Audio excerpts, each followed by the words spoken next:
بسم اللہ الرحمن الرحیم۔ السلام علیکم۔ ہمارے چینل کو سبسکرائب کر لیں اور ویڈیو کو بھی لائک کر لیں۔ ابن جوزی رحمت اللہ علیہ کی کتاب الزکیہ میں درج ہے کہ ابو القاسم الحسینی یہ قصہ بیان کرتے ہیں کہ کسی خلیفہ کے ایک کنیز نہایت ہی حسین و جمیل تھی۔ خلیفہ وقت اس سے بہت محبت کرتا تھا۔ ایک مرتبہ خلیفہ کی محبوب کنیزہ نے انگڑائی لی اور اس نے اپنے ہاتھوں کو نیچے لانا چاہا تو باوجود کوشش کے ایسا نہ کر سکی اور اس کے بازو اسی طرح کھلے ہی رہ گئے۔ وہ اپنے بازو میں سخت درد کی وجہ سے چلانے لگی۔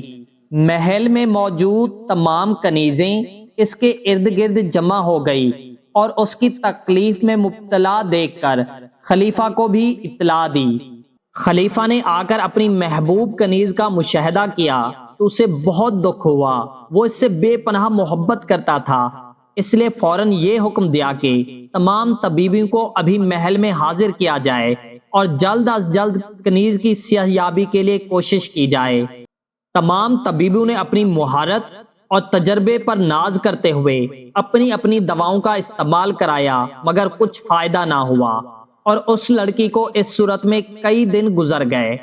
خلیفہ وقت بھی بہت پریشان تھا۔ ایک روز اس نے اپنے شاہی طبیب کو اپنے پاس بلایا اور مشورہ کیا۔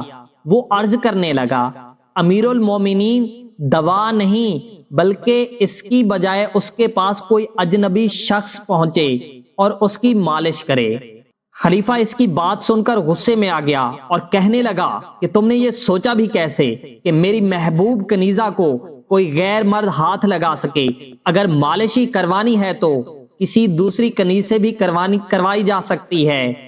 اگر کوئی غیر مرد میری محبوبہ کے ننگے بدن کو مالش کرتا ہے تو میری کیا عزت باقی رہے گی؟ میں کیسے برداشت کر سکوں گا؟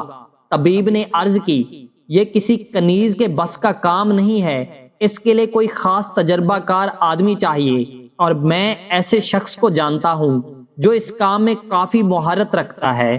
آخر کار کچھ سوچ و بچار کے بعد خلیفہ اپنی کنیز کی صحت کی خاطر اس بات پر راضی ہو گیا اور کہا، یہ بات ہم تینوں کے درمیان میں ہی رہے گی۔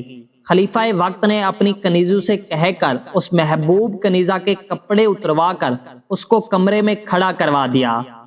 باہر موجود اس طبیب نے ایک شخص کو بلایا جس نے اپنے چہرے کو کپڑے سے ڈھانپ رکھا تھا۔ اس شخص نے اپنی آستین میں سے تیل کی شیشی نکالی اور خلیفہ سے کہا کہ مجھے اندر کنیز کے پاس جانے کی اجازت دیجیے۔ خلیفہ نے اجازت دیتے ہوئے دل ہی دل میں نیت بھی کر لی کہ جب یہ شخص واپس آئے گا تو میں اسے قتل کروا دوں گا۔ جب وہ شخص کمرے میں اس کنیز کے پاس گیا تو وہ کنیز برہنہ طور پر کھڑی تھی۔ وہ شخص اس کے قریب ہوا، اس نے ایک ہاتھ میں مالش کے لیے تیل کی شیشی لی اور جب وہ دوسرے ہاتھ سے کنیز کے جسم کو چھونے کے لیے آگے بڑھا تو کنیز پر شدت کے ساتھ گھبراہٹ اور حیا کا غلبہ ہوا۔ اس نے فوراً اپنے ہاتھوں کو نیچے کر کے اپنے آپ کو پیچھے کر لیا۔ وہ ہاتھ جنہیں وہ حرکت نہیں دے پا رہی تھی، کسی غیر مرد کے پاس آنے کے خوف سے اس کا بدن گرم ہو گیا اور طبی حرارت کی وجہ سے وہ اپنے ہاتھوں کو اپنے جسم کی حفاظت کے لیے استعمال میں کامیاب رہی۔ جب کنیز نے اپنے جسم کو اپنے ہاتھ سے چھپا لیا تو اس شخص نے کہا، تم نے اپنے مرض سے شفا پا چکی ہو اور اب اپنے جسم کو ڈھانپ لیں، میرا کام مکمل ہوا۔ اور جب وہ شخص کمرے سے باہر آیا تو خلیفہ نے اسے پکڑنے کا حکم دیا اور پھر طبیب سے مخاطب ہو کر کہنے لگا کہ تم ایسے شخص کے ساتھ کیا معاملہ مناسب سمجھتے ہو جس نے میری کنیز کو برہنہ حالت میں دیکھا ہو؟ تو طبیب نے عرض کی، بادشاہ سلامت، ذرا ٹھہر جائیے۔ پھر وہ طبیب اس شخص کے پاس گیا جو تیل کی شیشی لے کر اس کنیز کے جسم کا مشاہدہ کرنے کے لیے گیا تھا۔ طبیب نے اس شخص کی داڑھی کھینچ لی جو مصنوعی نکلی۔ وہ داڑھی طبیب کے ہاتھ میں آ گئی اور جب چہرے پر سے کپڑا ہٹایا تو خلیفہ کی کوئی کنیز نکلی۔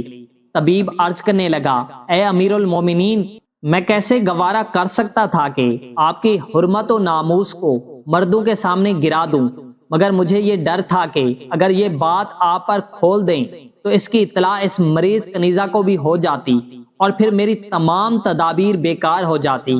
کیونکہ میں نے چاہا تھا کہ اس کنیز کے دل میں سخت گھبراہٹ پیدا کر دوں اور اس کی طبیعت پر گرمی کا جوش پیدا ہو جائے اور وہ اپنے ہاتھوں کو کھینچ سکے، تو میرے ذہن میں اس کے سوا اور کوئی ہیلا نہ آیا اور میں نے یہی رائے آپ کے سامنے رکھی تھی۔ خلیفہ وقت اس طبیب کی ذہانت سے بہت خوش ہوا اور پھر اسے بہت سے انعامات سے نوازا۔